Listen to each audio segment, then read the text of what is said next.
My name is Brandy, and I'm 46. I'm from Greer, South Carolina, actually. And do I sound like Dolly Parton, y'all? Okay, things started going south in my life when I lost my mother in 2001. My mother had me when she was like 16, and she was 41 when she died. And she was my backbone. She was my number one fan. She was like, she thought the sun came up when I got up. I didn't know how to cope with life, actually. And that was my way of doing it, is turning to drugs and alcohol. Drugs definitely destroyed my life. It took away every bit of self-respect I had for myself. It took away my family. It literally took everything from me. I knew that it was a problem for years and years and years, but it had me so tight. I didn't know how to get away from it. And my brother's always been a constant in my life. He kept in touch with me to let me know that he loved me and that he was praying for me. And at the point where I said I'm done, he had texted me like he always does. I just felt like 1,000 pounds of relief, because I texted him back and said, things are not going good. I'm done. I want to be done. And 2 days later, him and my sister-in-law were picking me and my stuff up. And I came to be with them in their home, and I haven't been back. And they laid down the rules of what they expect in their home, which I knew church on Sundays, I wanted that. And that I work and pay my bills and try to get myself together. And that's how it's been. It has been not easy every day, especially in the beginning of it. There was days that I didn't think that I was going to make it. I knew that I had to.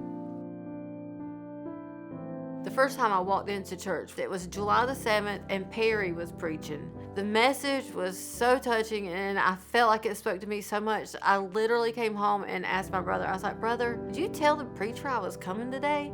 He was like, no, why? I was like, it just really seems like somebody told him I was coming today. It was a very good message.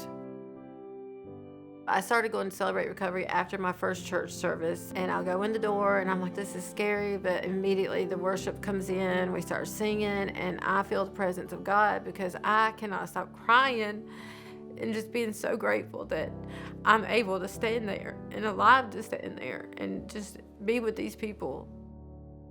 So I was baptized at Brookwood in September of last year, and my brother, he was there to baptize me, so it was a pretty emotional moment for both of us.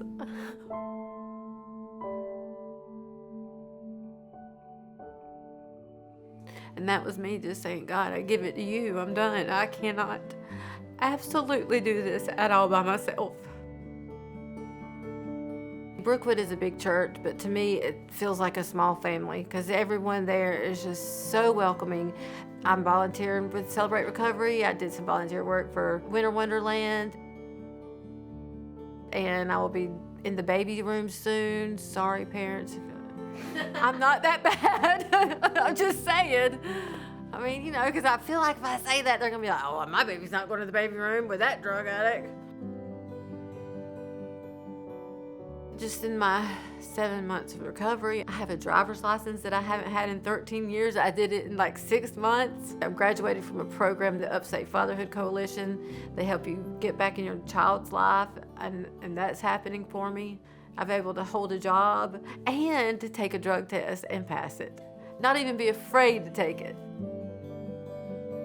In February, I'm going to get my peer support certification to counsel others who have lived that life, getting out of that life, share with them my story, sharing them what Jesus has done in my life, because that is, for me, the only way.